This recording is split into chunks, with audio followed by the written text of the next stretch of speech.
الحمدللہ رب العالمین والصلاة والسلام علی رسولہ الکریم وعلی من تبعہ بإحسان الی یوم الدین، اما بعد۔ قابل صد احترام معزز برادران اسلام اور عزت مآب میری مائیں بہنیں، السلام علیکم ورحمۃ اللہ وبرکاتہ۔ اللہ رب العزت جزائے خیر عطا فرمائے بھائی الطاف موتی صاحب کو کہ معذرت تو مجھے کرنی تھی، انہوں نے میری طرف سے بھی معذرت فرما لی۔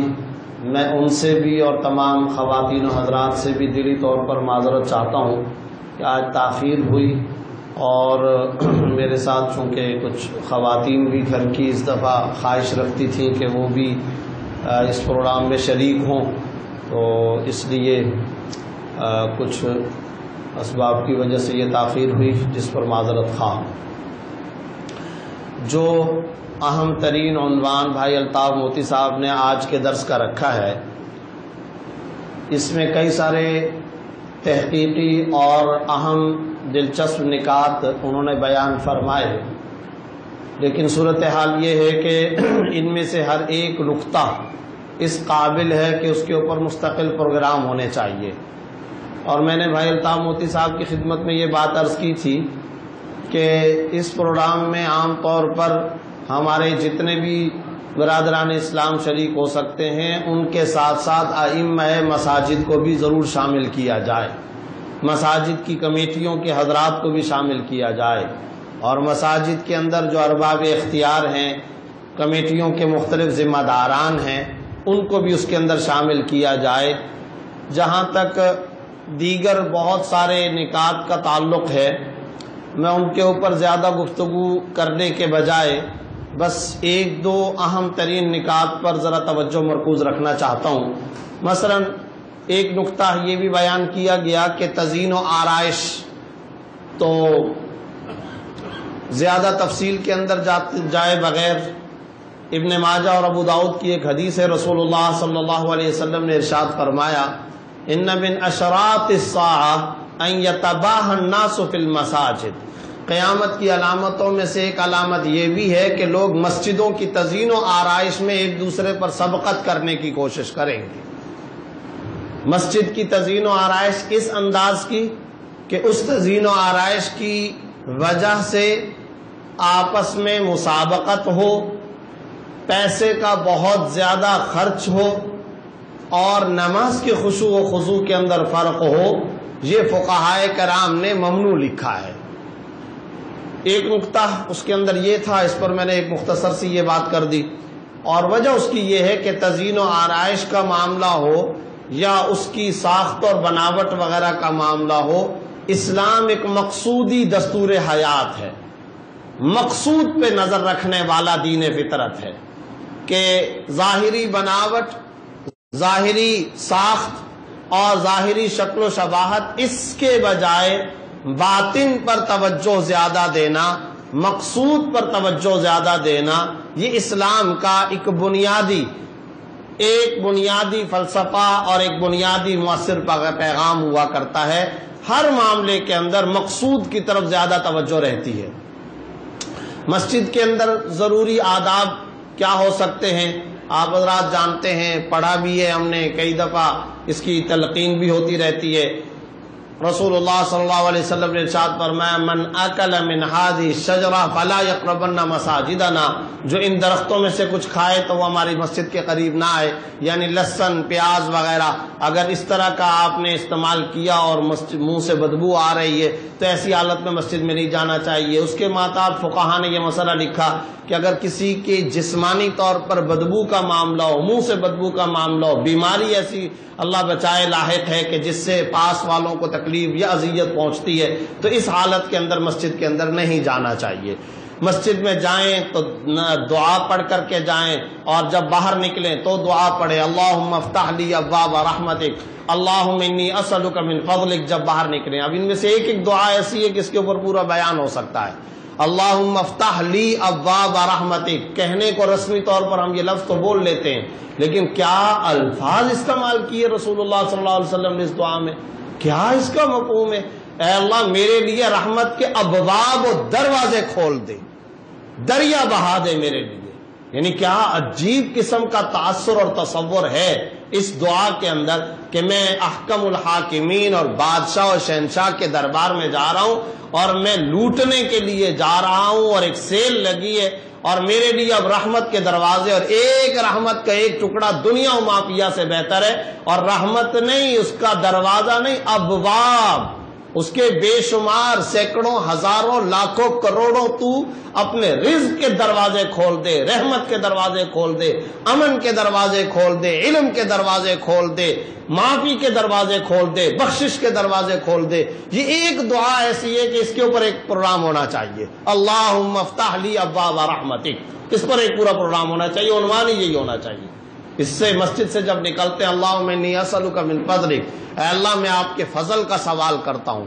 وہ جو قرآن کریم کے اندر سورہ جمعہ کے اندر جو کہا گیا یا ایھا الذین آمنوا اذا نودی الی الصلاۃ من یوم الجمعہ فاسعوا الی ذکر اللہ وذروا البیع ذلکم خیر لکم ان کنتم تعلمون, کہ جمعے کی اذان دی جائے, ندا ہو تو کاروبار زندگی ترک کرو اور مسجد کی طرف جاؤ اور اللہ تعالیٰ کے ذکر کی طرف جاؤ اگر تم جانتے ہو تمہارے لیے یہ بہتر ہے. پھر کیا کہا جا رہا ہے, فَإِذَا قُضِيَتِ الصَّلَاةُ, جب نماز پڑھ لی جائے, فَانْتَشِرُوا فِي الْأَرْضِ, زمین کے اندر پھیل جاؤ, وَابْتَغُوا مِنْ فَضْلِ اللَّهِ, اللہ کا فضل تلاش کرو.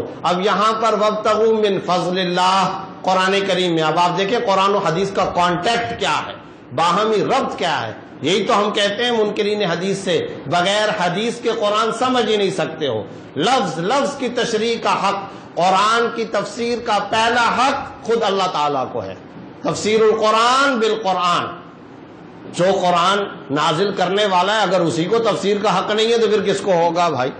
تو قرآن کریم کی تفسیر کا پہلا حق اللہ رب العزت کو ہے, اور قرآن کریم کی تشریح و تفسیر کا دوسرا حق محمد الرسول اللہ صلی اللہ علیہ وسلم کو ہے.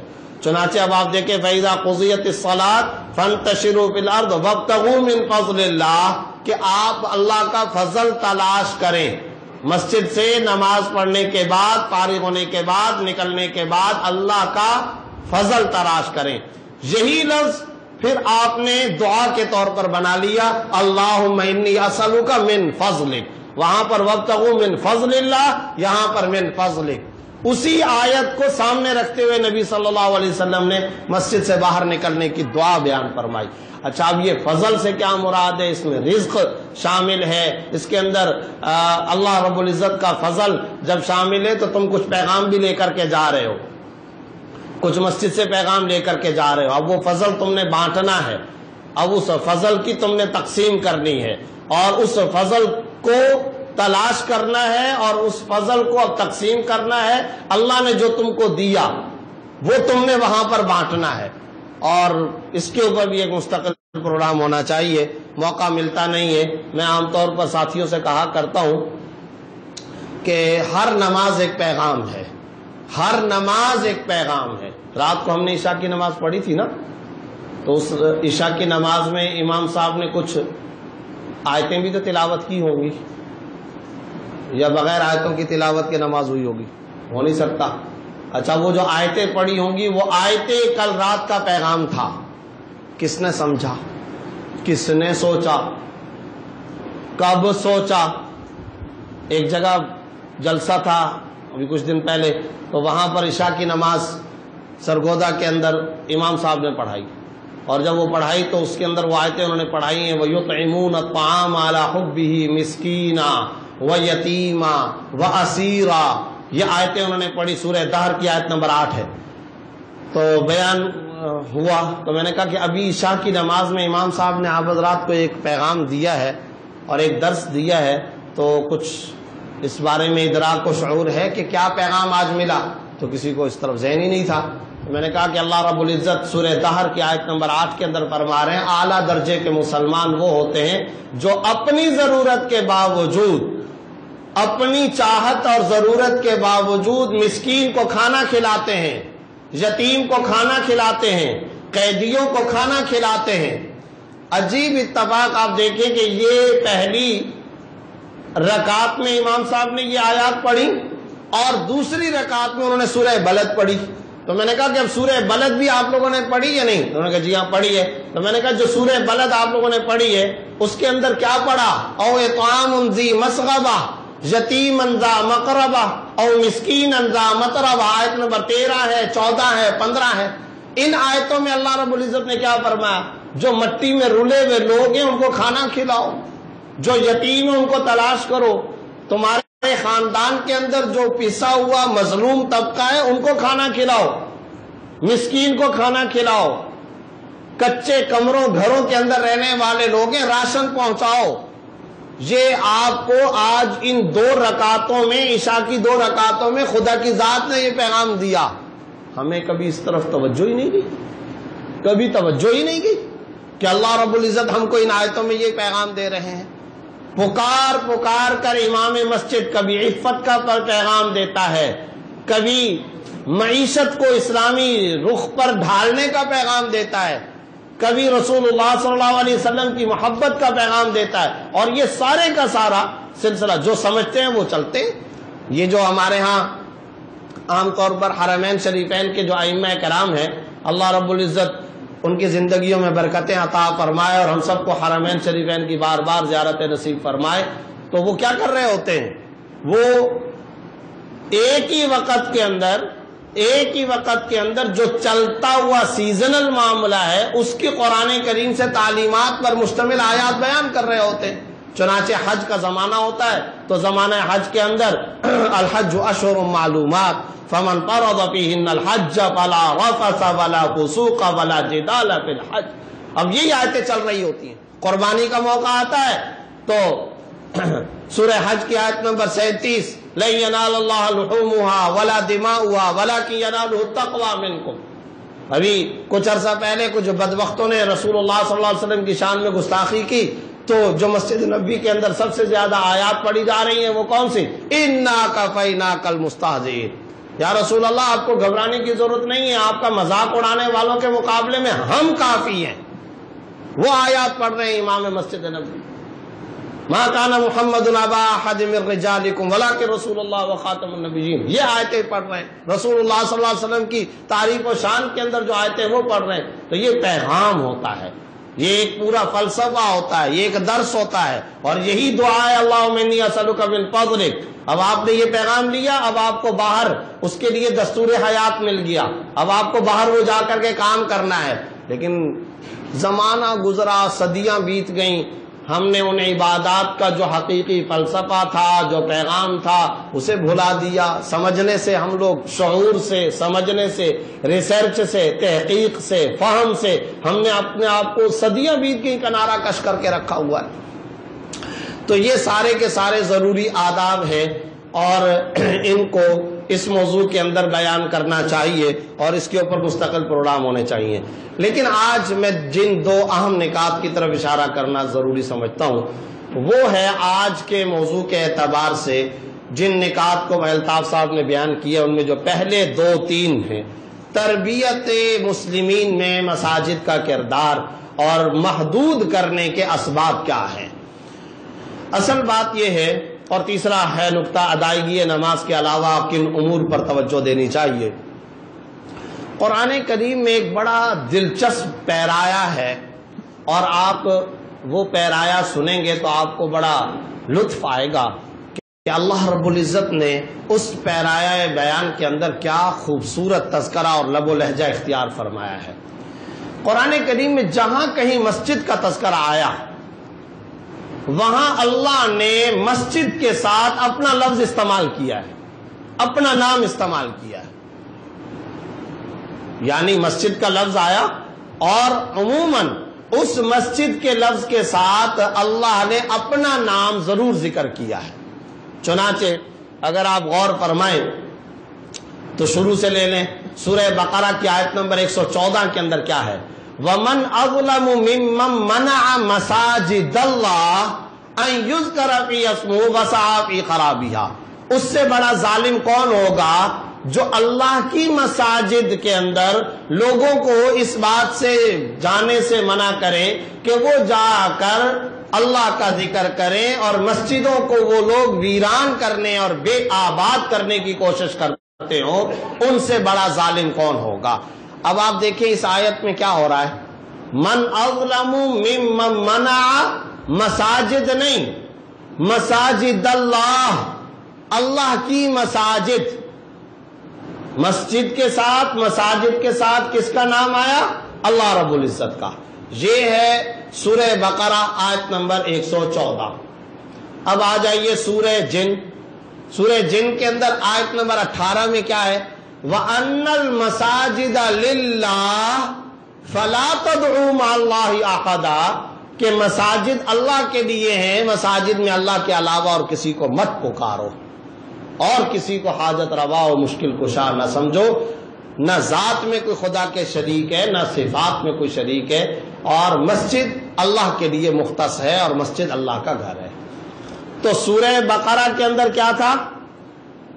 من اظلم ممن منع مساجد اللہ، مساجد کے ساتھ لفظ اللہ۔ سورہ جن کے اندر کیا آ رہا ہے؟ ان المساجد للہ، کہ مساجد اللہ تعالیٰ کے لیے ہیں، یہاں پر بھی مساجد کے ساتھ اللہ رب العزت کا نام آ گیا۔ سورہ توبہ آیت نمبر 18، انما یعمر مساجد اللہ من آمن باللہ والیوم الآخر وَأَقَامَ الصَّلَاةَ وَآتَى الزَّكَاةَ وَلَمْ يَخْشَ إِلَّا اللَّهَ، بے شک مسجدوں کو تو آباد کرتے ہیں وہ لوگ، اچھا مسجدوں کو نہیں، یہاں پر پھر وہی بات نہیں، مسجدوں کو نہ، انما یعمر مساجد اللہ، اللہ کی مساجد کو آباد کرتے ہیں کون؟ جو اللہ رب العزت پر ایمان لے کر کے آئے، نماز ادا کرتے ہیں، زکوٰۃ دیتے ہیں، خدا کی ذات کے سوا کسی سے ڈرتے نہیں ہیں، یہ اللہ رب العزت نے فرمایا۔ اب آپ نے دیکھا، غور فرمائیے، سورہ بقرہ میں مساجد اللہ، سورہ جن میں مساجد للہ، اور سورہ توبہ میں انما یامر مساجد اللہ، ہر جگہ پر مساجد کے ساتھ لفظ اللہ کا نام آ رہا ہے۔ یہ پیرایہ بیان، یہ لب و لہجہ، یہ طرز بیان آج امت مسلمہ کو ایک بہت بڑا سبق اور درس و پیغام دے رہا ہے۔ وہ درس اور پیغام کیا ہے؟ وہ یہ ہے کہ مساجد اللہ کی ہیں، مساجد اللہ کا گھر ہے، اور پھر آپ کو معلوم ہے کہ خود اللہ رب العزت نے خانہ کعبہ کو کیا فرمایا؟ بیت اللہ، اللہ کا گھر، وہاں پر باقاعدہ اس کو بیت اللہ قرار دے دیا اور اللہ کا گھر قرار دیا، اور دوسری مساجد کو کعبۃ اللہ کی یعنی بیت اللہ کی بیٹیاں قرار دیا، اور ان کو بھی گویا اللہ کا گھر۔ تو جگہ جگہ پر اللہ کا گھر، اللہ کی مساجد، اللہ کا کعبہ، اللہ رب العزت کی منزل، اللہ کا بیت، اللہ کا گھر۔ کیوں؟ یہ آج ہم سب کے لیے ایک اہم ترین لمحہ فکریہ ہے۔ آج کی دنیا میں اسی سے آپ کو محدود کرنے کا ایک بہت بڑا سبب بھی نظر آ جائے گا۔ آج کی دنیا میں جو امت مسلمہ نے بالعموم اور بر صغیر کے اندر بالخصوص جو تباہی مچی ہے، اور جو سب سے بڑا المیہ ہے، وہ یہ کہ آج مساجد مختلف مسالک کے مراکز تو رہ چکے ہیں، اللہ کے گھر نہیں رہے۔ آج مختلف مساجد مختلف مسالک کی علامتیں بن گئیں، مختلف فقہی مذاہب کے آرگنائزیشن سینٹر بن گئے، مختلف تنظیموں کی آماجگاہ بن گئی۔ آج مختلف مساجد مختلف ٹریڈ مارک، مختلف نشانیوں، مختلف علامتوں، مختلف اہل مسالک، مختلف اہل مکاتب فکر کے گھر بن چکے۔ خدا کے گھر اب خال خال ہی نظر آتے ہیں۔ اور یہ کوئی ہوائی بات نہیں کر رہا ہوں، آپ ذرا معاشرے کے اندر تقسیم ہو کر کے دیکھ لیجئے کیا صورتحال ہے۔ صورتحال یہ بن چکی ہے کہ یہ فلاں مسلک والی مسجد ہے، اس مسجد کے اندر اسی مسلک کے افراد جائیں گے، انہی کی عادتیں بنی ہوئی ہیں، وہی لوگ جائیں گے، حتیٰ کہ اگر اس مسجد کے اندر کبھی کوئی غیر مسلک والا آئے گا تو اس کو گھور گھور کر کے دیکھا جائے گا، اچھمبا سمجھا جائے گا، اور یہ دیکھا جائے گا کہ یہ کیا معاملہ ہو گیا کہ فلاں صاحب آ گئے، یہ کیسے ہو گیا۔ لہذا اب مسالک کی بنیاد پر مساجد کی تقسیم ہو چکی ہے۔ اور وہ مساجد اب تقسیم ہے، اور صرف ذہنی طور پر تقسیم تھی پہلے، اب تو باقاعدہ ریٹرن میں آ چکا ہے، اور ریٹرن سے آگے بڑھ کر سائن بورڈوں میں آ چکا ہے۔ آج مساجد کے باہر بڑے بڑے سائن بورڈ پینافلیکس لگے ہوئے ہیں، بھائی یہ فلاں مسلک والے کی مسجد ہے اور ہمارا اسکول آف تھاٹ فلاں ہے، یہ ہو گیا۔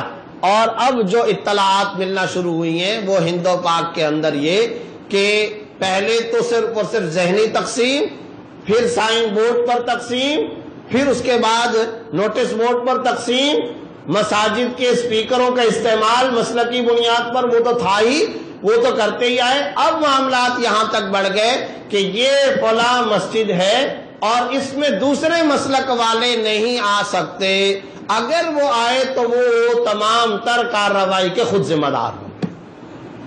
چنانچہ اب یہ اعلانات بھی بے شمار جگہوں پر لگ چکے، کہیں پر کوئی اگر دوسرے مسلک والا چلا گیا تو وہ مسجد اتنی نجس ہو چکی ہے، اتنی ناپاک ہو چکی ہے کہ مسجد کو دھویا جائے گا۔ اور قرآن کریم کیا کہہ رہا ہے؟ آپ اندازہ لگائیں کہ قرآن کریم کس بلندی سے خطاب کر رہا ہے، کس بلندی سے؟ انما یعمر مساجد اللہ، اللہ کی مساجد کون لوگ آباد کرتے ہیں؟ اب وہ شرائط کیا بیان کرتی؟ من آمن باللہ، جو اللہ تعالیٰ پر ایمان لائے۔ اب میرا سوال یہ کہ کون سا مسلک ہے بھائی کہ جو اللہ تعالیٰ پر ایمان نہیں لاتا، اور جو یوم آخرت پر ایمان لائے، نماز قائم کرتا ہو، زکوٰۃ ادا کرتا ہو، خدا کی ذات کے سوا کسی سے نہ ڈرتا ہو۔ اللہ رب العزت فرما رہے ہیں یہ وہ لوگ ہیں جو مسجدوں میں آتے ہیں اور جو مسجدوں کو آباد کرتے ہیں۔ اب کیا میری گلی کے ساتھ رہنے والا کیا وہ مسلمان نہیں ہے؟ کیا وہ غیر مسلم ہے؟ اور خود اس پر کلام ہوا ہے۔ حیران کن بات، آج یعنی جو رونا ہے وہ رونا اس بات کا ہے کہ آج یورپ کے اندر، ویسٹ میں، مغرب میں، ترقی پذیر ترقی یافتہ ممالک کے اندر غیر مسلموں کو مسجدوں کے اندر بلایا جاتا ہے، اور ان مساجد کے اندر غیر مسلموں کو دعوت اسلام کے لیے بلایا جاتا ہے، اور اس کی فقہا نے ایک گنا اجازت بھی دے رکھی ہے تاکہ وہ آئیں اور مسجد کے ماحول کے اندر آئیں اور ان کو پتہ چلے، وہ نماز کو دیکھیں، دعوت اسلام ہو، تبلیغ دین کا فریضہ انجام دیا جائے، قرآن سے ان کو متعارف کرایا جائے، رسول اللہ صلی اللہ علیہ وسلم کی ذات کا تعارف کرایا جائے، اللہ رب العزت کی بات ان کے سامنے کی جائے، عقیدہ آخرت کو بیان کیا جائے۔ ہندو آ رہے ہیں، عیسائی آ رہے ہیں، سکھ آ رہے ہیں، یہودی آ رہے ہیں، مجوسی آ رہے ہیں، اور ان کو ان ممالک کے اندر مسلمان اپنے سینٹرز اور اپنی مساجد کے اندر دعوت بھی دے رہے ہیں، اکرام بھی کر رہے ہیں، احترام بھی کر رہے ہیں، لیکن بریلوی کی مسجد میں دیوبندی نہیں جائے گا، دیوبندی کی مسجد کے اندر بریلوی یا اہل حدیث نہیں جائے گا، اہل حدیث کی مسجد میں بریلوی نہیں جائے گا۔ یہ ہم نے مسلک کی بنیادوں پہ تقسیم کر رکھی۔ بھائی جب صورتحال یہ ہے کہ ایک صاحب ہیں جنہوں نے کوئی اللہ رسول کی بات کرنی ہے لیکن گیٹ پہ داخلہ ہی بند ہے اور کسی دوسرے مسلک والے نے آنا ہی نہیں ہے، تو پھر سوال یہ پیدا ہوتا ہے کہ ہدایت کا کوئی جملہ، کوئی لفظ اس کے کان میں پڑے گا کیسے؟ یہ وہ بات کہاں تک اور کیسے پہنچا سکتے ہو؟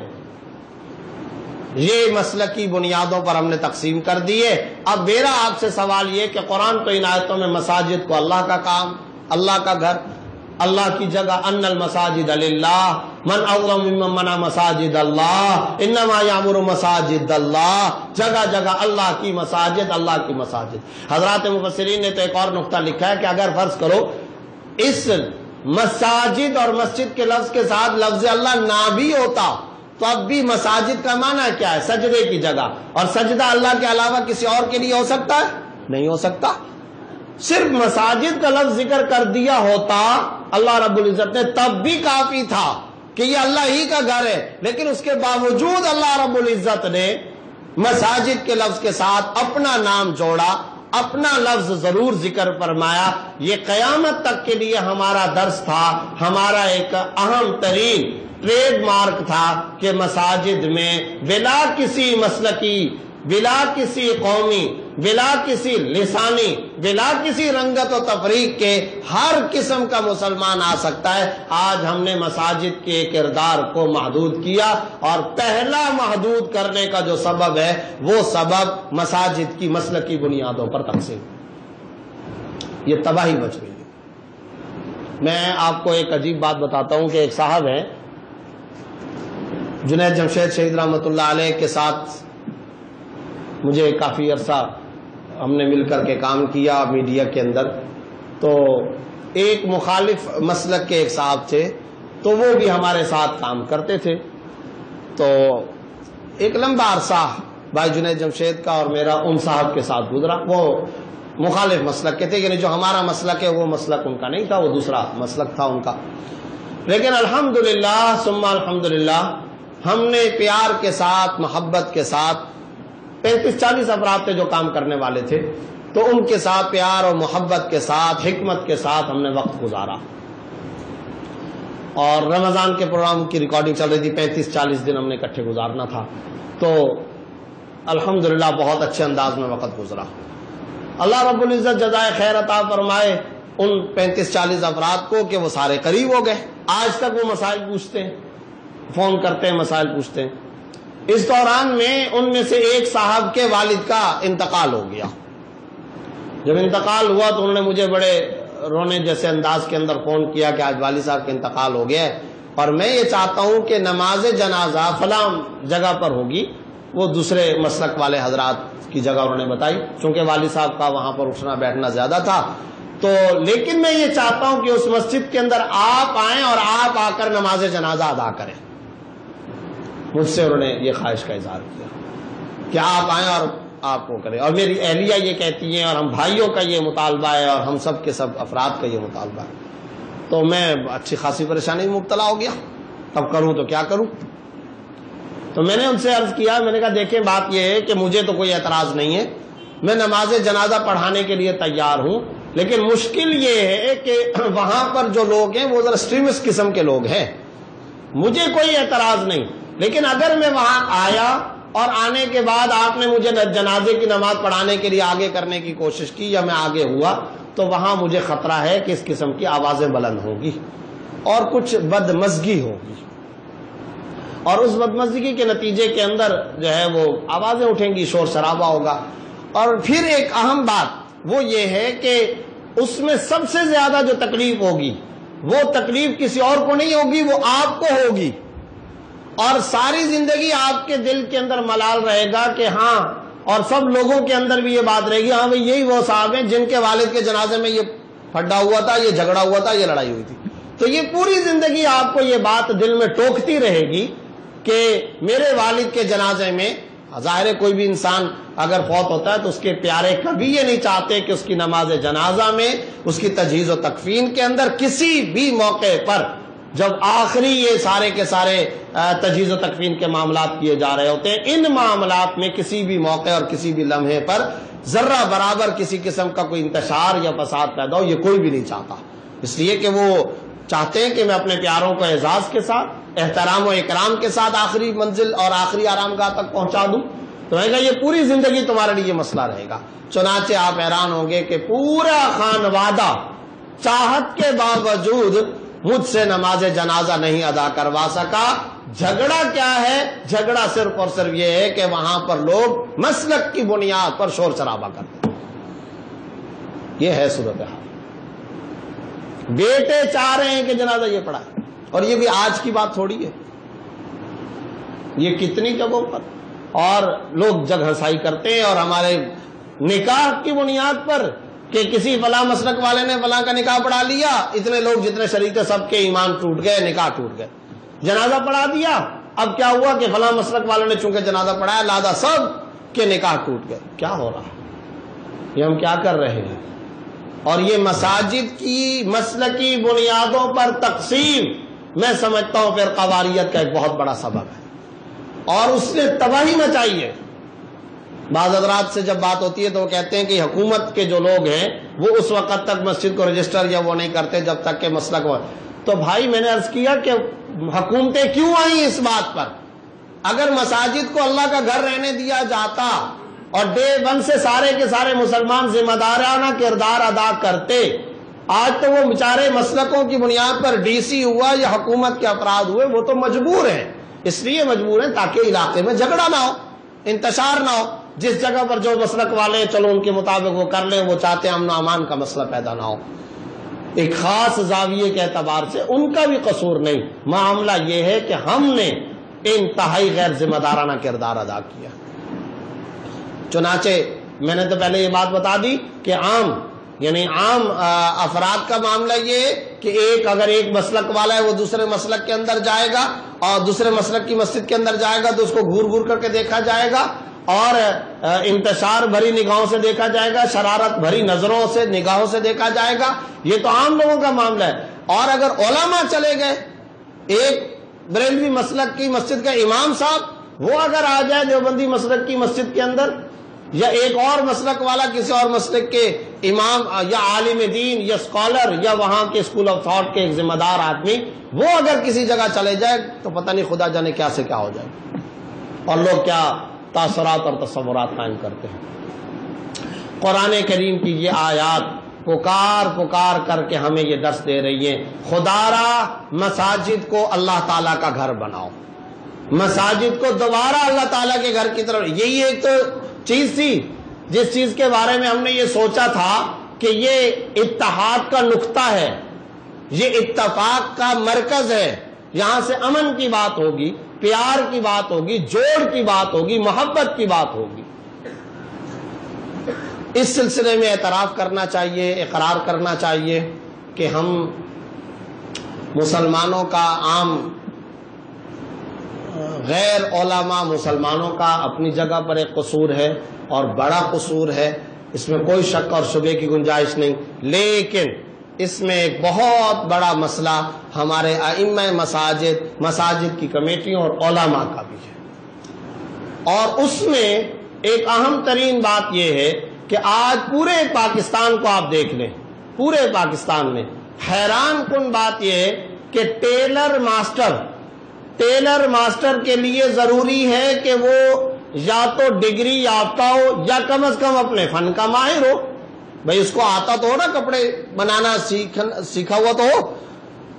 ڈاکٹر کے لیے ضروری ہے، پائلٹ کے لیے ضروری ہے، وکیل کے لیے ضروری ہے، ایک عام آدمی اسکول کے ایک ٹیچر کے لیے ضروری ہے، ہر شعبے کے لیے یہ ضروری ہے کہ اس کے پاس باقاعدہ سند ہو، اس کے پاس باقاعدہ ڈگری ہو، اس کے پاس باقاعدہ ایک مقررہ تعلیمی مقدار اس کے پاس موجود ہو۔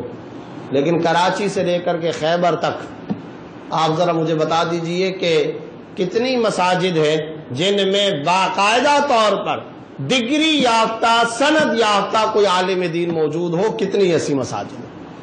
خاص طور پر انٹیریئر کے علاقوں میں چلے جائیں، اندرون سندھ کے اندر چلے جائیں، تربت آپ اور ماڑا کی سائٹ پر چلے جائیے، آپ کے پی کے اندرونی علاقوں میں چلے جائیں، پنجاب کے چکوں اور قصبوں کے اندر چلے جائیں، پاکستان کے اربن ایریاز کے اندر چلے جائیں، دیہاتی ایریاز کے اندر چلے جائیں، ذرا بتائیے کہ وہاں پر جو ائمہ مساجد ہیں کتنے ہیں جو باقاعدہ مدارس سے تعلیم یافتہ؟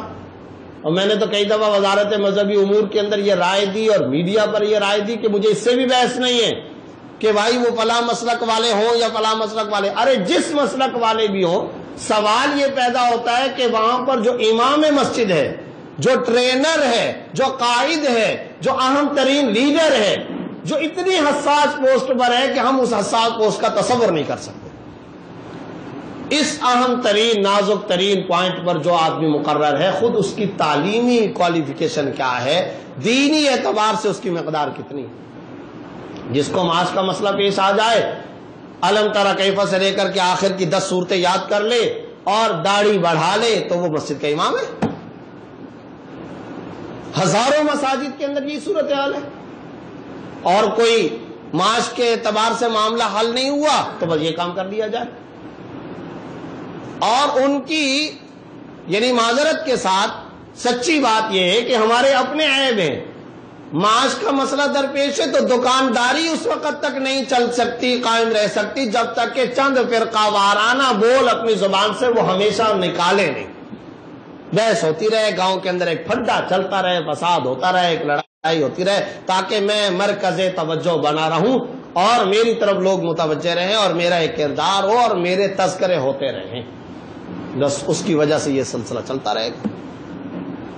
آپ دور چھوڑ دیجئے، میں آپ کو دعوے سے کہتا ہوں، خود کراچی کے اندر بے شمار سینکڑوں مساجد آپ کو ایسے نظر آئیں گی جس کا امام باقاعدہ کسی جگہ، پہلی بات تو یہ کہ آپ سب حضرات بیٹھے ہوئے، کہاں پر ڈگری کو چیک کرنے کا نظام موجود ہے؟ کتنی کمیٹیاں ہیں جو سند کو چیک کرتی ہے؟ کتنی کمیٹیاں یا مساجد کے ارباب اقتدار و ارباب اختیار ہیں؟ وہی جمود ہے، وہی اطمینان کی کیفیت چل رہی ہے۔ اچھا، اور اس کی وجہ سے، یعنی اصل بات تو یہ ہے کہ آپ حضرات اندازہ لگائیے، جب ہم یہ کہتے ہیں نا کہ رسول اللہ صلی اللہ علیہ وسلم کے بعد مقام کس کا ہے؟ کس کا مقام ہے جی؟ حضرت ابو بکر صدیق رضی اللہ تعالیٰ عنہ کا۔ یہی ہمارا عقیدہ ہے نا کہ رسول اللہ صلی اللہ علیہ وسلم دنیا سے تشریف لے گئے تو ان کے بعد سب سے پہلا مقام بلند کس کا ہے؟ حضرت ابو بکر صدیق رضی اللہ عنہ کا۔ اچھا جی، دلیل دے دیجئے۔ جو علماء فقہاء یہ موقف رکھتے ہیں اور ہم سب کے سب اہل سنت والجماعت ہم لوگوں کا یہ موقف ہے، تو ہم کہتے ہیں دلیل کیا ہے؟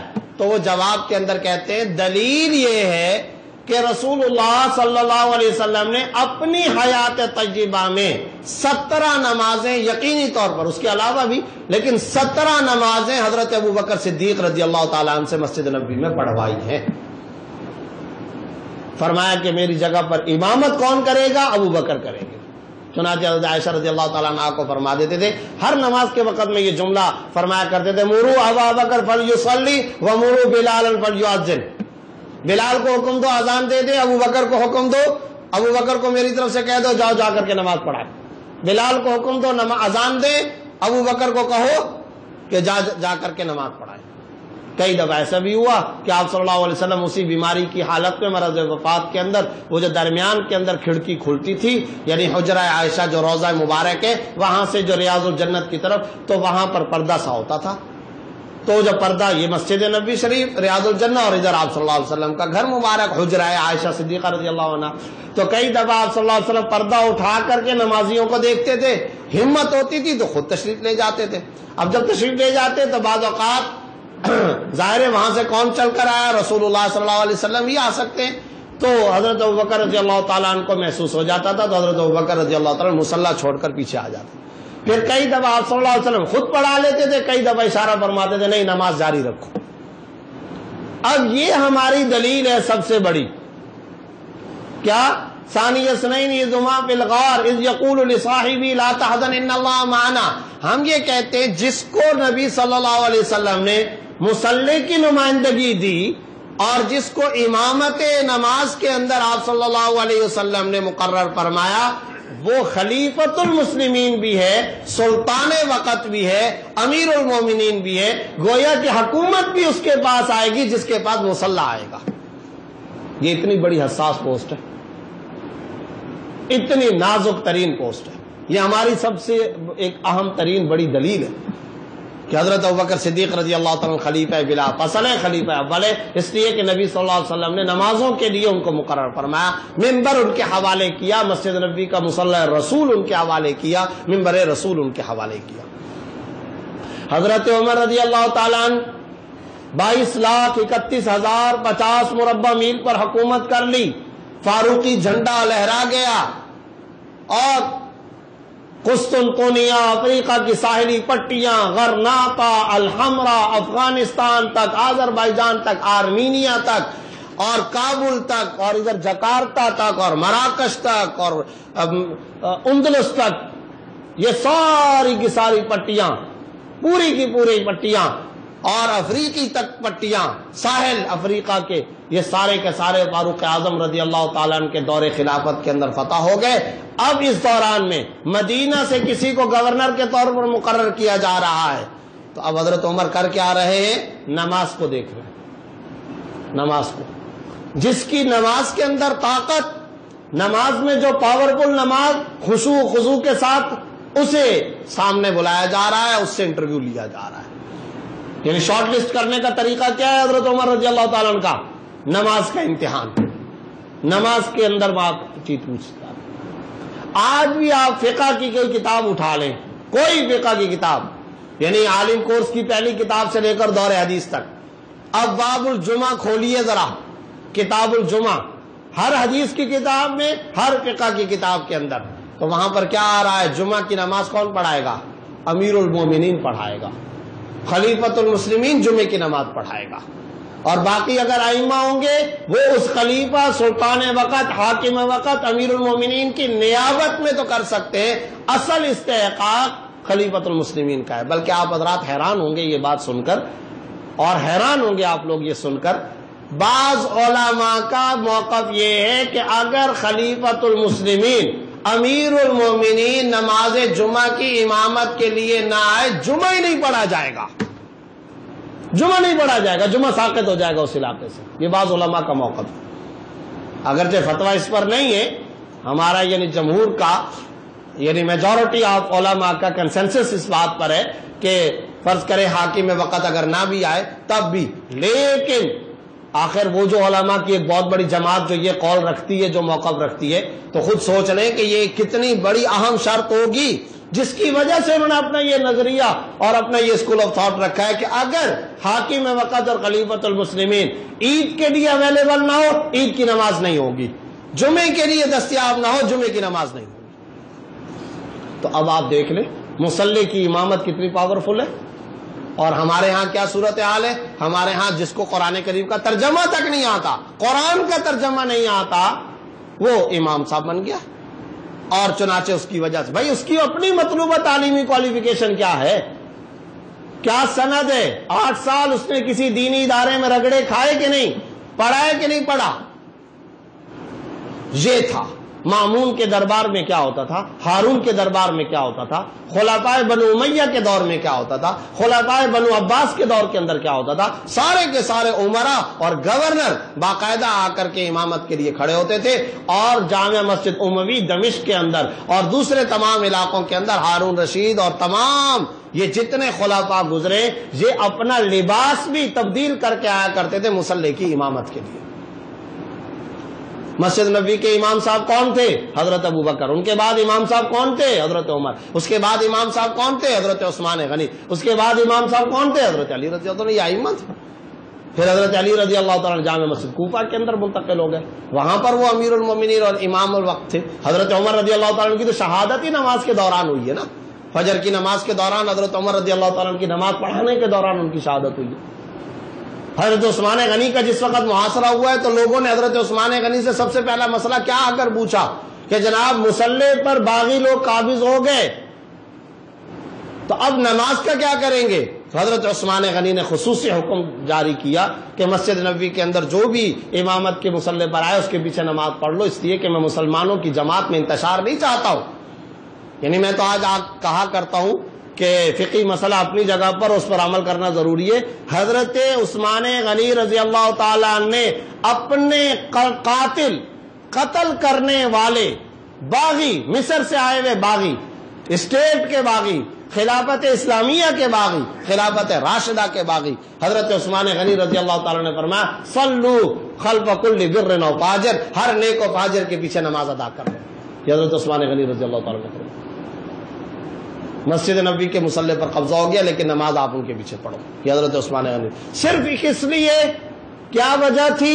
صرف اور صرف ایک نقطہ سامنے تھا، مسلمانوں کی جماعت میں انتشار نہ پیدا ہو جائے، مسلمانوں کی جماعت میں افتراق نہیں پسند کرتا ہوں۔ مسجد نبوی کے اندر جو مسجد کا، اچھا مسجد نبوی کی تعمیر کب ہوئی ہے؟ مسجد کی تعمیر کب ہوئی ہے؟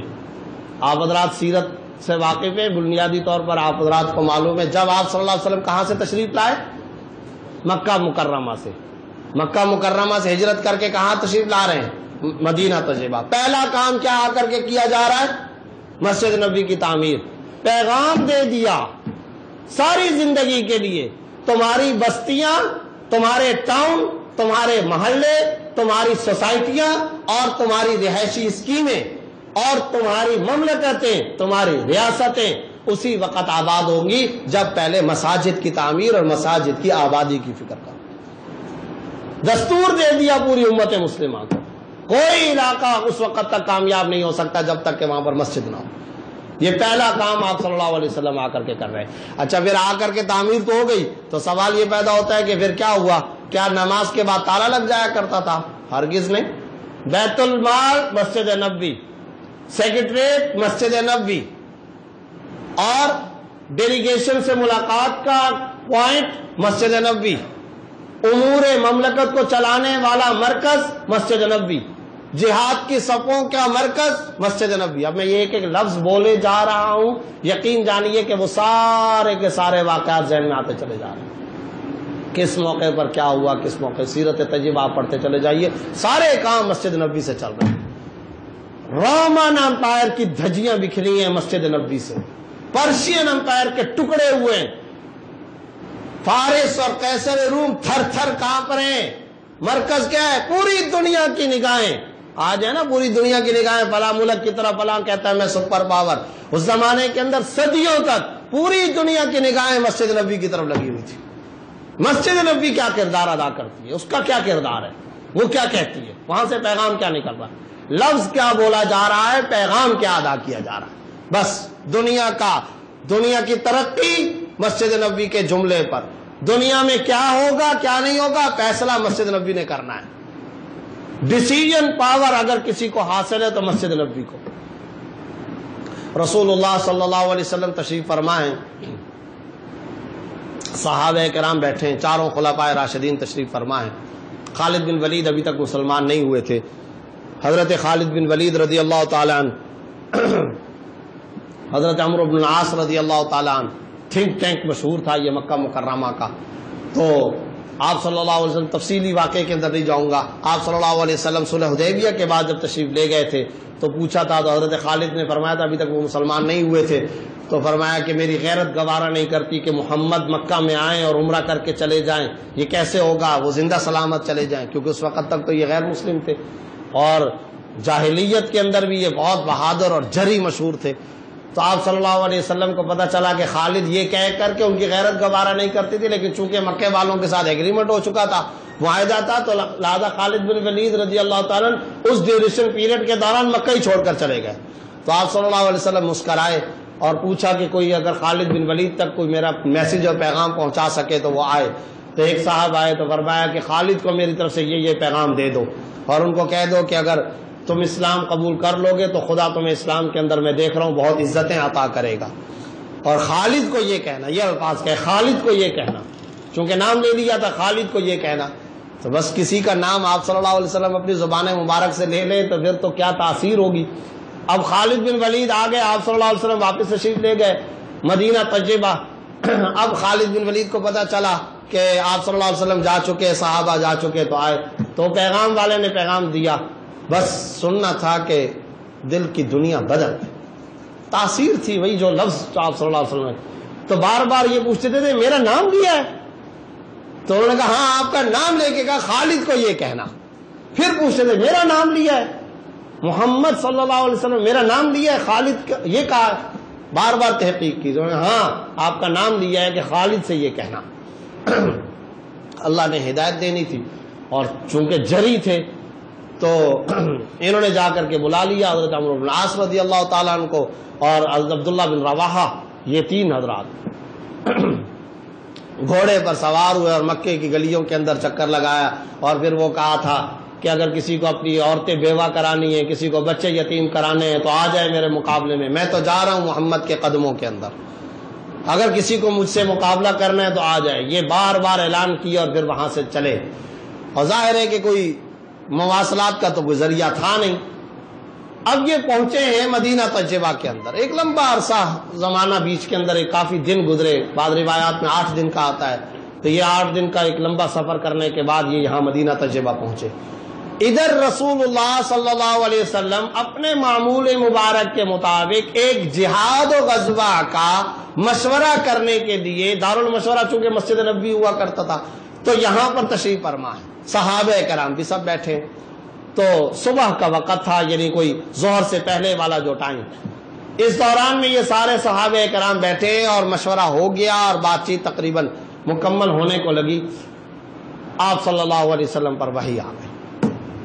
وحی کے ذریعے سے یہ بتا دیا گیا کہ خالد بن ولید آ رہے اور وہ آ رہے ہیں اسلام قبول کرنے کے لیے۔ آپ صلی اللہ علیہ وسلم نے کسی کو کچھ بھی نہیں ارشاد فرمایا، خاموشی کے ساتھ تشریف فرماؤ۔ کچھ صحابہ اٹھ کر جانے لگے، چونکہ بات چیت مکمل ہو گئی تو وہ اپنے گھروں کو جانے۔ اب جو جانے لگے حضرت عمر رضی اللہ تعالیٰ عنہ اور کچھ اور صحابہ، تو آپ صلی اللہ علیہ وسلم نے فرمایا کسی کو جانے کی اجازت نہیں، سب بیٹھ جاؤ، جو باہر گئے ان کو بلا کر کے لے آؤ۔ سب کو اسی طریقے سے واپس بٹھا دیا۔ حضرت عمر رضی اللہ تعالیٰ عنہ باہر نکلے ہوئے، اسی دوران میں خالد بن ولید آ گئے، تو حضرت عمر رضی اللہ تعالیٰ عنہ کو باہر ہی کسی نے بتایا خالد آئے ہوئے ہیں۔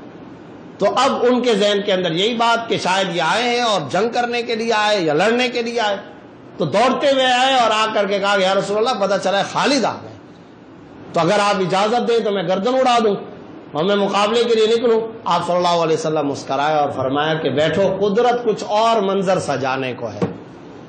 اب سب کے سب بیٹھ گئے۔ اس دوران میں حضرت خالد بن ولید تشریف لائے ہیں، اور آتے ہی جیسے ہی مسجد نبوی کے اندر آئے تو اب تو رنگ اور طرز اور طریقہ ہی اور تھا، سیدھا آتے ہی سرکار دو عالم صلی اللہ علیہ وسلم کے قدموں میں گر اور کلمہ طیبہ پڑھا، اشہد ان لا الہ الا اللہ و اشہد ان محمد رسول اللہ، کلمہ شہادت پڑھتے ہوئے اسلام قبول فرمایا۔ صحابہ کرام کے نعرے گونجے ہیں، خوشی، آپ صلی اللہ علیہ وسلم کے چہرے پر خوشی اور مسکراہٹ، خوبصورت منظر۔ آپ صلی اللہ علیہ وسلم نے حضرت خالد بن ولید کو دیکھا، مسکرائے اور فرمایا اچھا پیغام مل گیا تھا؟ جی ہاں پیغام مل گیا تھا، اور یہ تینوں صحابہ کرام بن گئے۔ اب یہ چند منٹوں کے صحابی ہیں، اور میں نے پہلے ذکر کیا کہ مشورہ ہو رہا تھا کس چیز کا؟ غزوے کا مشورہ ہو رہا تھا، جہاد کا۔ یہ چند منٹوں کا، چند سیکنڈوں کا صحابی، خلفائے راشدین بیٹھے ہوئے ہیں اور اجلہ صحابہ کرام بیٹھے ہوئے ہیں۔ آپ صلی اللہ علیہ وسلم نے، صحابہ کرام نے اپنی مشاورت مکمل فرمائی، اور اسی دوران میں یہ بیٹھے ہوئے۔ اب آپ صلی اللہ علیہ وسلم نے ایک تاریخی جملہ ارشاد فرمایا، قوم یا خالد فإنک امیر هذه الجماعہ، خالد کھڑے ہو جاؤ، اس جماعت کے امیر تم ہو، میں نے تم کو امیر مقرر کر دیا۔ یہ چند منٹوں کا، چند سیکنڈوں کا صحابی ہے، اب تک ایک نماز جنہوں نے ادا نہیں کی ہے، اور آپ صلی اللہ علیہ وسلم نے فرمایا تم اس جماعت کے اور اس غزوے کے امیر ہو، میں نے تم کو سپہ سالار اور کمانڈر مقرر۔ قوم یا خالد فإنک امیر هذه الجماعہ، تم اس جماعت کے امیر ہو۔ یہ سارے کا سارا کام کہاں پر انجام دیا گیا؟ مسجد نبوی شریف کے اندر۔ انسانیت کھچی بھی کہاں آ رہی ہے؟ مسجد نبوی شریف کے اندر۔ اور کوئی کچھ کر لے، مولانا علی میاں صاحب رحمۃ اللہ علیہ نے بڑا خوبصورت جملہ کہا، خدا نے جو ڈے ون سے، پہلے دن سے جو مسجد نبوی کو مقبولیت عطا کی تھی سرکار دو عالم صلی اللہ علیہ وسلم کے صدقے اور طفیل میں، آج تک اور روز قیامت تک اللہ مسجد نبوی کو وہی اعزاز و مقام برابر دیے جا رہا ہے، اور اس میں اضافہ کرتا چلا جا رہا ہے۔ کالے آتے تھے حبشی، آج بھی آ رہے ہیں، مختلف رنگتوں کے آتے تھے، آج بھی آ رہے ہیں، مختلف زبانوں کے آتے تھے، آتے ہیں، مختلف مذاہب کے لوگ کلمہ پڑھنے کے لیے آتے ہیں، آج آ رہے ہیں، مختلف دنیا جہاں کے بادشاہ آتے تھے، آج بھی آ رہے ہیں۔ یہ دنیا کا واحد مقام ہے جسے اللہ رب العزت نے اتنا بڑا مقبولیت کا مقام بلند عطا فرمایا۔ آج بھی مسجد نبوی کے اندر ایک روضہ مبارک کے بالکل ساتھ ریاض الجنہ کے اندر جو کالم لگے ہوئے، ان کالموں پر ایک کالم ہے، اس کالم کا نام ہے، وہاں جا کر کے پڑھ لیجئے، اس کے اوپر لکھا ہوا ہے اسطوانۃ الوفود۔ اللہ ہم سب کو حرمین شریفین کی بار بار زیارت نصیب فرمائے۔ اسطوانۃ الوفود، ڈیلیگیشن کا پوائنٹ، میٹنگ پوائنٹ کا، یہ جو قرآن کریم کے اندر آتا ہے۔ نجران کے عیسائی جو آئے تھے، یہ یہی مسجد نبوی کے اندر آئے تھے۔ ان عیسائیوں سے، اب یہ وہ بھی تو عیسائی تھے، ان عیسائیوں سے مسجد نبوی کے اندر آپ صلی اللہ علیہ وسلم نے مذاکرات فرمائے۔ ایک ہے کالم اسطوانۃ التوبہ، ابو لبابہ کا جو توبہ کا پوائنٹ تھا وہ بھی مسجد نبوی کے اندر ہے۔ ایک اسطوانہ عائشہ ہے، ڈیلیگیشن کا پوائنٹ یہی ہے۔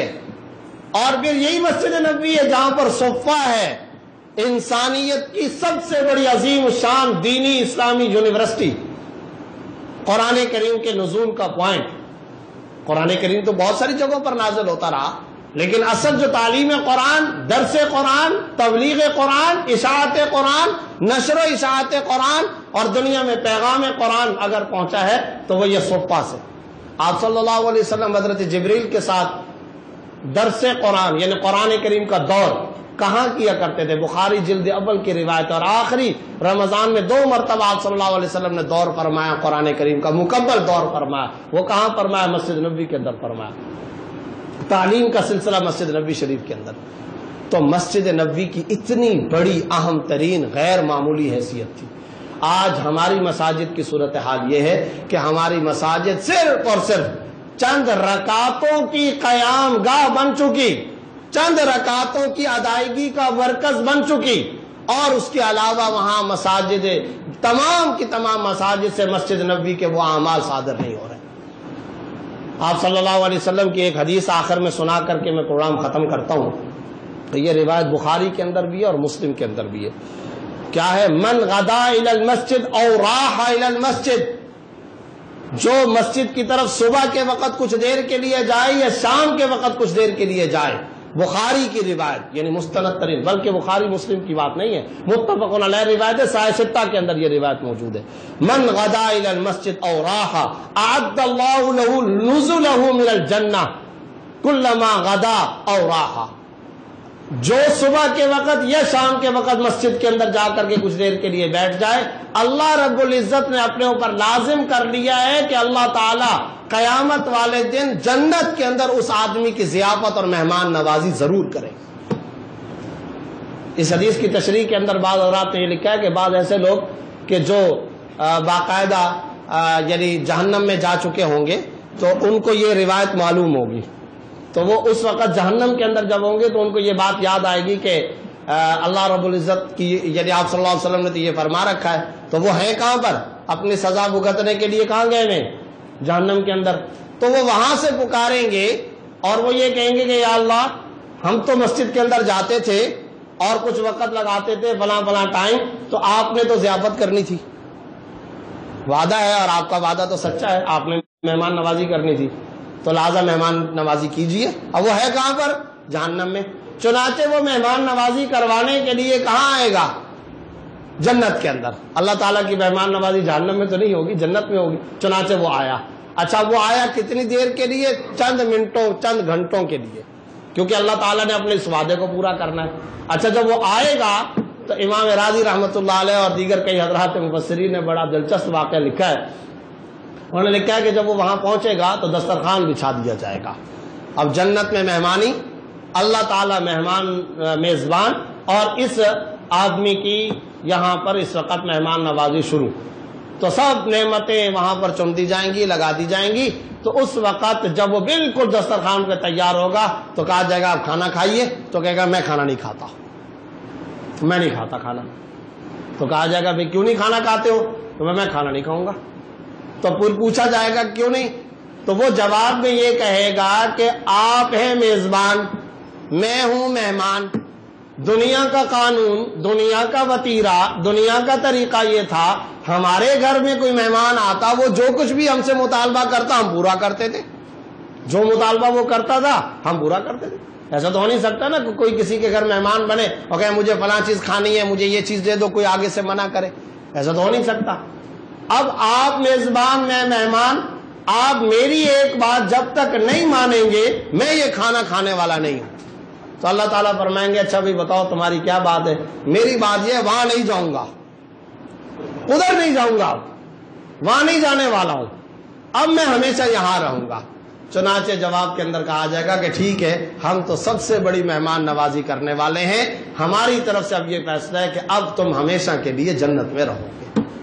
چنانچہ یعنی وہ ایک بہانہ بنائے گا، اور صرف اس وجہ سے کہ وہ مسجد کے اندر جا کر کے بیٹھتا تھا، اور یہ روایت بخاری مسلم کی آپ حضرات نے سن لی۔ مسجد سے تعلق اتنی قیمتی چیز ہے۔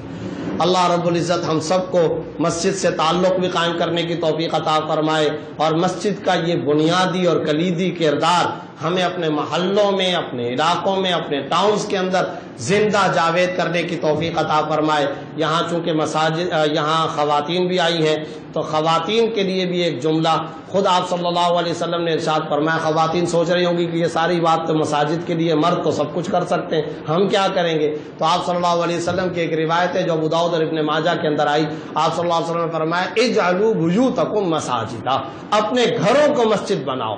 گھر کے اندر بھی ایک جگہ مسجد کے لیے مختص کر لو، جہاں خواتین اس جگہ کو مخصوص کر کے نماز کی ادائیگی اور تلاوت قرآن اور اعتکاف کے لیے اسے مخصوص کر لے، یہ خواتین وہاں جا کر کے یہ سارے کا سارا کردار ادا کرے، ان کو وہ اجر و ثواب ملے گا جو مسجد کے اندر اجر و ثواب ملتا ہے۔